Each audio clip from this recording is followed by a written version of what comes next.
Welcome to Explosive Education, a series where I bombard you with information about starting up a game. So, this is Starbound. You launch the game, hit start game. You'll want to create a character. I have mine. We'll use this for demonstration purposes, but just to show you how to create a character. I have a couple mods installed that add a couple of races. The base game only has human, avian, Apex, Florian, Florin, uh, Hylotul, I've never known how to pronounce that, Glitch, and Nova Kid. Humans are obviously humans, avian are bird type, humanoids, then you got monkeys, plants, fish, robots, and stars.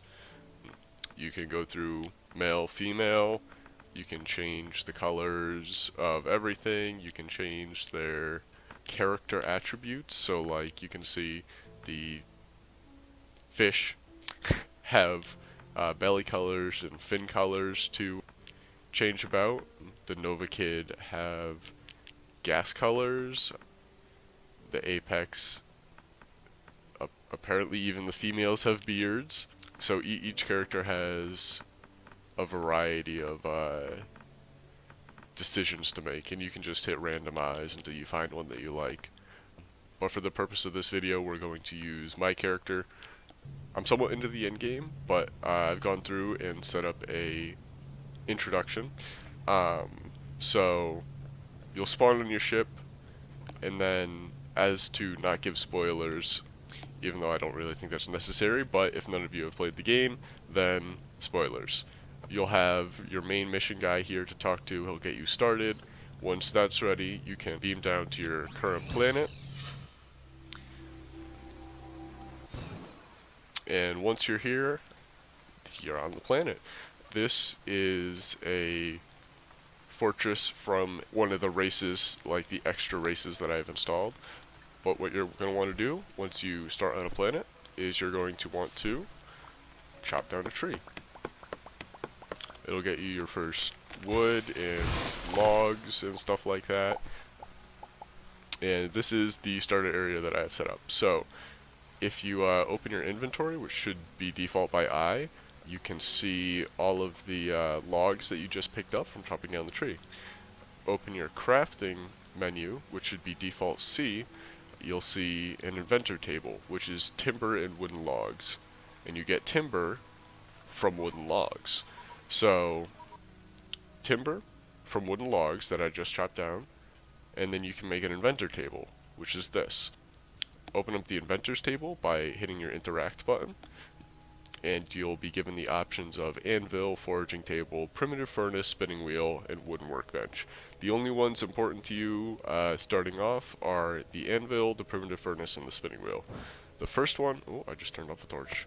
The first one you're going to want to make is the primitive furnace by cobblestone, mud, and a campfire. If you open up your crafting inventory again by pressing C, you'll see that there is a campfire, which is a wooden log and a torch. Torches are from coal and wooden logs, so you're going to need trees in the early game, so chop down a couple of them. You can find coal by going underground, and even if you just run along the surface of the world, there should be little coal pockets. So make a couple torches or find a couple torches. Once you've got your torches, make a campfire. And with the campfire, go to the inventors table. In the inventor table, you're going to want to make a primitive furnace with that campfire, mud, and cobblestone, which is this. And so in this primitive furnace, you can smelt all of the ores that you mine up. In the base furnace, you have copper, gold, iron, silver, tungsten. Everything requires 2 ore to make into 1 bar. This tab over here is for kind of like miscellaneous starter items, but you don't really need any of those starting off. So once you've got your starter gear and starter ores, you're going to want to go back to the inventors table here, and you're going to want to make an anvil, which requires wooden logs, timber, and iron bars, 8 of them. So once you find 8 iron bars, you're going to want to make that anvil, which is this. So you have your 2 sets of armor. This one is the harder one to acquire, but just slightly because the materials are different. And you may be asking, how do I get woven fabric, or how do I get cotton wool? Well, that's where you go back to the inventor table and you craft this spinning wheel. You have timber, cobblestone, and rope, which is required to make a spinning wheel. So if you go back into your crafting menu, you have rope, where you need plant fiber. And plant fiber can be found from anything. These down here are kind of your best source of plant fiber. There's hanging roots when you go into caves, and if you mine up the hanging roots, they'll drop and give you plant fibers. And if you go into your inventory,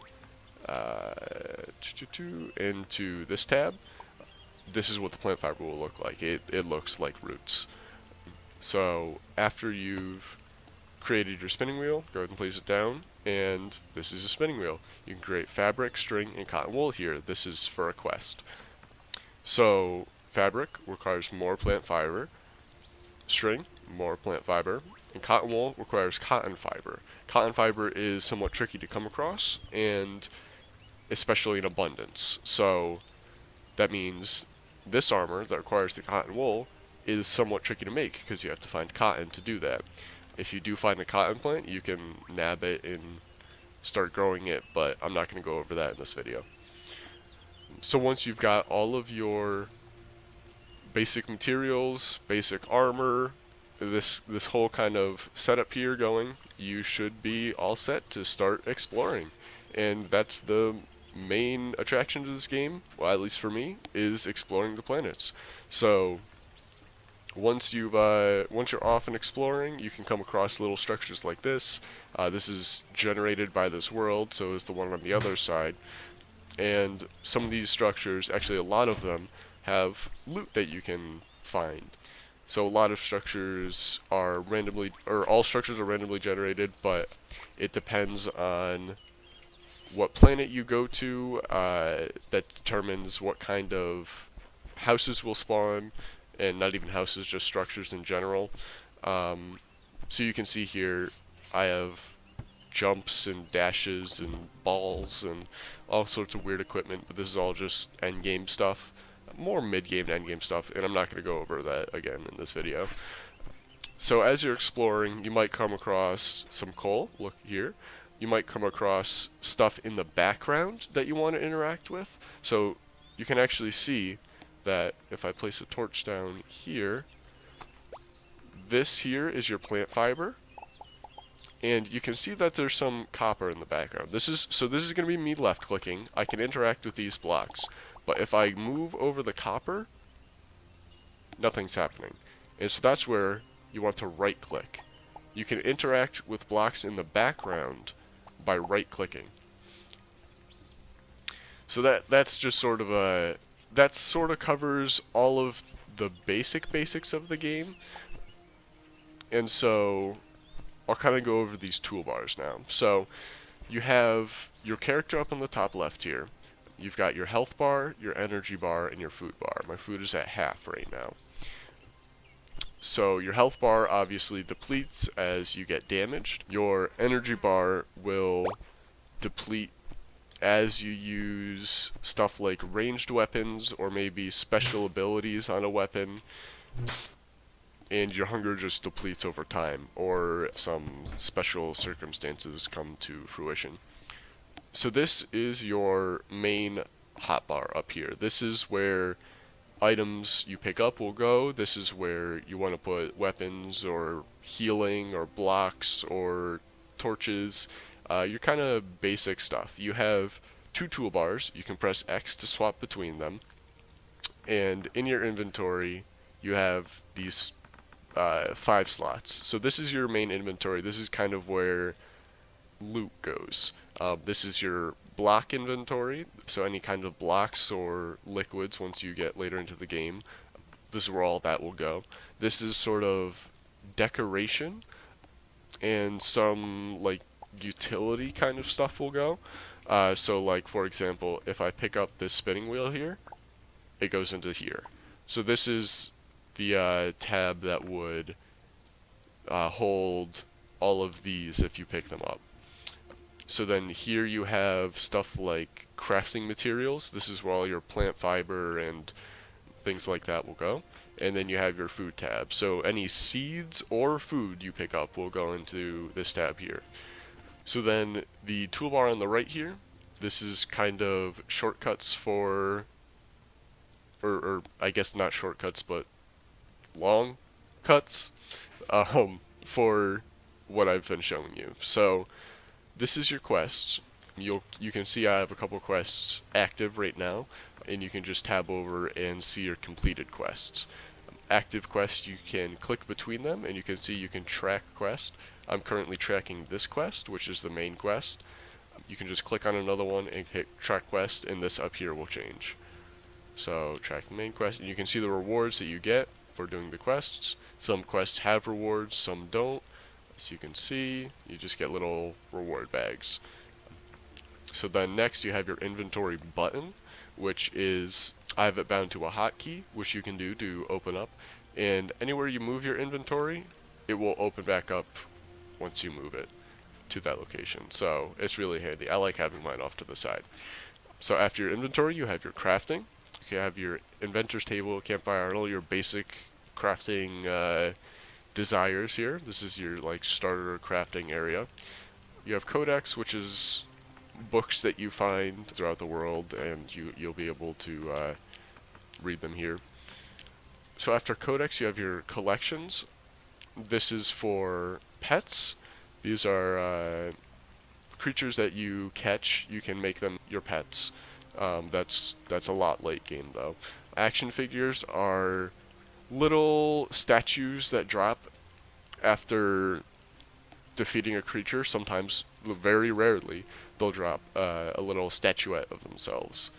You have fishing, so these are all the creatures that you can see I don't do a lot of fishing. These are all creatures that you can get from fishing. These are all the foods that you can cook. These are all the fossils you can find. You have all of the bugs you can catch, and unique equipment. So next to last here is your MM upgrade, which is your matter manipulator. So this is what you use to upgrade it. So you click on that, and you can see you need manipulator modules. Each of these requires, you can see, 3 manipulator modules, 3 and 3.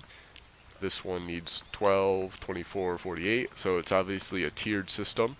And so as you find manipulator modules in the world, you can use it to upgrade your matter manipulator. And so each of these has a different upgrade path. You have your matter proc unit, which is increases the area of effect. So I have, what do I have? 1 upgrade on it or 2? I have 1 upgrade on it. So right now it increases the area of effect by 1. So it was a 2x2 like you get when you start the game, but mine is a 3x3 right now. Power generator increases the matter deconstruction rate, which just means the mining speed. So I can mine things really fast.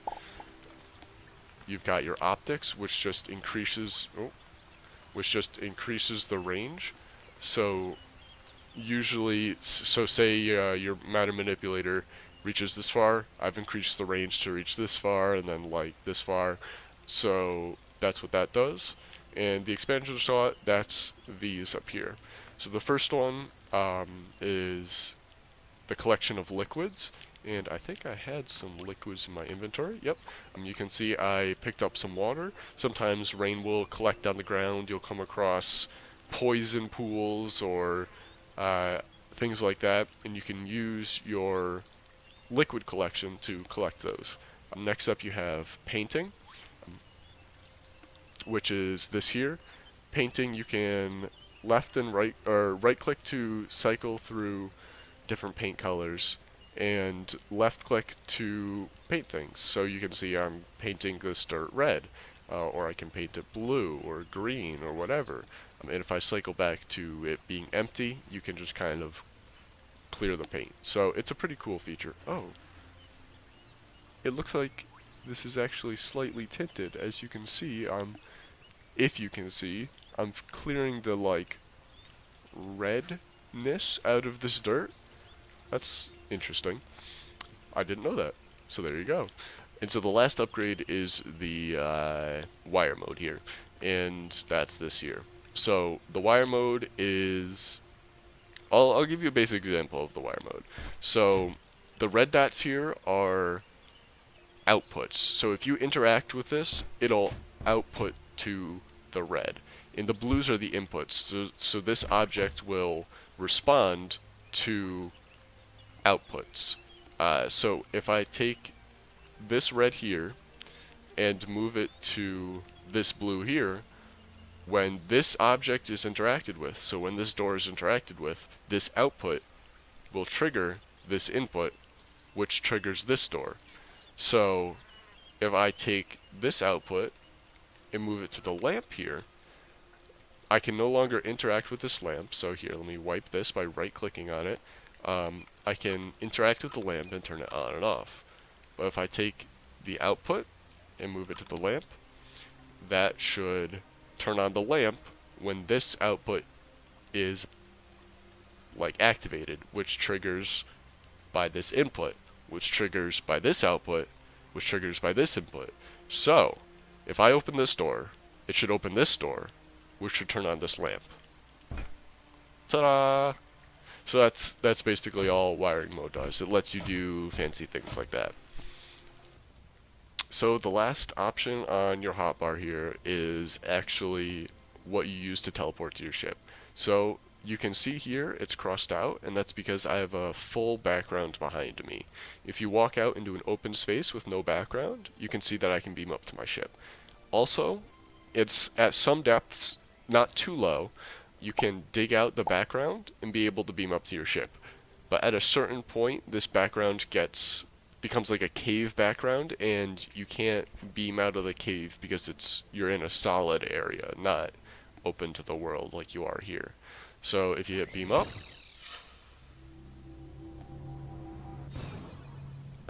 so this is your ship. Once you beam up to your ship, obviously you know it's your ship because you've been here before. Come to your little captain's cabin here, sit down in your chair, and you should be greeted with a screen like this, or maybe even this. So this is your basic star map. This is where you are. You can click on other stars and see the planets that are in that solar system. You can see the difficulty level of them and all that kind of stuff. So if you're in this kind of star map and you're like looking around at other planets and you can't find your ship, that's what this button is for. View ship. It'll just bring you back to your ship, into the solar system that you are in, to the planet that you're on. And so if you hit that the view ship button and it brings you to here, what you can do, you can obviously check out the other planets, and you can right click to fly to them. And so flying will just bring you into orbit around the next planet that you're on, and you can also zoom out and fly to other ships in the solar system. You can right click to fly to them. You'll be able to fly to anything in your solar system and view the planets that orbit them. So like for instance, this planet here has a moon, and you can fly around your solar system and visit other planets and explore them and do all that fun stuff. But as you get further into the game, you'll want to go to the star map to fly around, and this is where fuel comes into play. I won't tell you how to get fuel because that goes along the main sort of quest line, so I'll try to keep it as spoiler free as possible. But once you get to the star map, anywhere on the star map is going to require 100 fuel to jump to it. So any solar system you want to visit, you're going to have to use 100 fuel to fly to. So that sort of covers the basics of the game. That was a sort of crash course on Starbound and how to get started and what the game is all about. The game is heavily focused on exploration and like building up your ship, and you can create home bases and all that kind of fun stuff.